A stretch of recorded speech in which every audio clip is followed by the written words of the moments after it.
আমি আজকে শুধু ক্যাবিনেটের একটা স্কিম হয়েছে সেটার ব্যাপারে বলবো, অন্য কোনো কথা বলবো না, কারণ আমার অন্য লোকের টাইম দেওয়া আছে।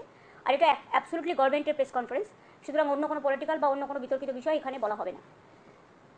আপনারা জানেন যে বিভিন্ন রাজ্যে বাংলা ভাষার কথা বলার জন্য এখনও পর্যন্ত হেনস্থার শিকার হয়েছে প্রায় 22 লক্ষ পরিযায়ী শ্রমিক ও তাদের পরিবার, এদের মধ্যে ম্যাক্সিমাম আমাদের এখানে পরিযায়ী শ্রমিক, আমাদের যে পোর্টাল আছে সেই অনুযায়ী 22 লক্ষ আছে, কিন্তু বাংলার বাইরের অন্যান্য রাজ্য থেকেও আমাদের রাজ্যে প্রায় 1.5 কোটি পরিযায়ী শ্রমিক আছে।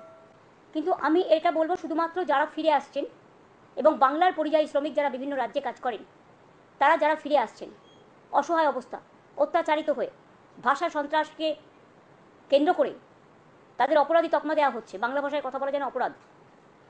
কাজে এটা নিয়ে আমরা একটা সিদ্ধান্ত নিয়েছি যে বাংলায় যে সকল পরিযায়ী শ্রমিক বাংলার বাইরে কাজ করছে তাদের বাড়ি ফিরিয়ে এনে, এবং তারা যদি নিজেরাও চলে আসে, যারা আসতে পারবে, যারা আসতে চায়, তাদের পুনর্বাসনের জন্য আমরা একটা পরিকল্পনা গঠন করেছি।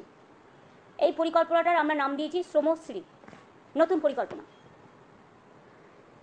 এর আগেও কোভিডের সময় আপনারা জানেন বিভিন্ন পরিকল্পনার মাধ্যমে তাদের আমরা নিয়ে এসেছিলাম, সাহায্য করেছিলাম। সেগুলো যেমন প্রচেষ্টা, পরিযায়ী সহায়তা, সমর্থন, স্নেহের পরশ, নানান প্রকল্প আমরা চালু করেছিলাম।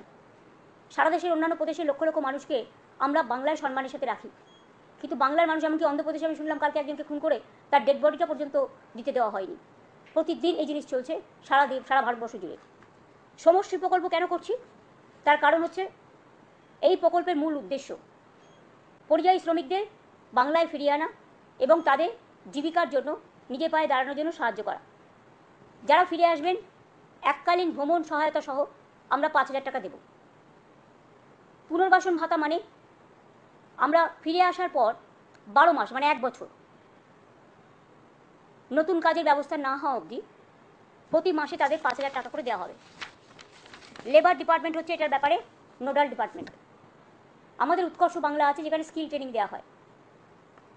ফিরে আসা শ্রমিকদের মধ্যে আমরা দেখব দক্ষতা কার কীভাবে আছে, এবং যদি দক্ষতা থাকে দরকার হলে আমরা তাদের আবার প্রশিক্ষণ দেবো, দিয়ে বিভিন্ন কাজে ইনভলভ করব।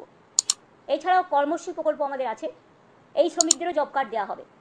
কর্মশ্রী প্রকল্প যেটা 100 দিনের কাজ বন্ধ হওয়ার পরে আমরা চালু করেছি। মনে রাখবেন এর মধ্যেই আমরা 78 লক্ষ জব কার্ড হোল্ডারকে কাজ দিয়েছি এবং 91 কোটির বেশি ম্যান্ডেট তৈরি হয়েছে। রাজ্য সরকারের নিজের খরচায় 19,000 কোটি টাকা সুযোগ পাওয়ার মানে খরচ হয়েছে। এছাড়াও আমাদের এখানে সেলফ এমপ্লয়মেন্টে নানা রকম অনেক সহজে লোন দেওয়ার ব্যবস্থা আছে, যেমন মাইনরিটি ডেভেলপমেন্ট কর্পোরেশন সংখ্যালঘু ভাই বোনদের ব্যবসার জন্য লোন দেয়। SC ST OBC development corporation SC ST ওবিসিদের লোন দেয়। উদীয়মান স্বনির্ভর কর্মসংস্থান প্রকল্পেও লোন পাওয়া যায়। এই সুযোগগুলো তারা নিতে পারে। কেউ পরিযায়ী শ্রমিক আসলেই প্রথমে যে কাজটা আমরা করবো তারাতে 5,000 টাকা দেবো, তাকে খাদ্যসাথী কার্ড বাড়িয়ে দেবো। এটা ডিএমদের বলা হয়েছে, বিডিওদেরও সমস্ত CS নিজে দায়িত্ব নিয়ে মনিটরিং করবে। এটা হাতে সঙ্গে সঙ্গে খাদ্যসাথী কার্ড, স্বাস্থ্যসাথী তার পরিবারের জন্য কার্ড।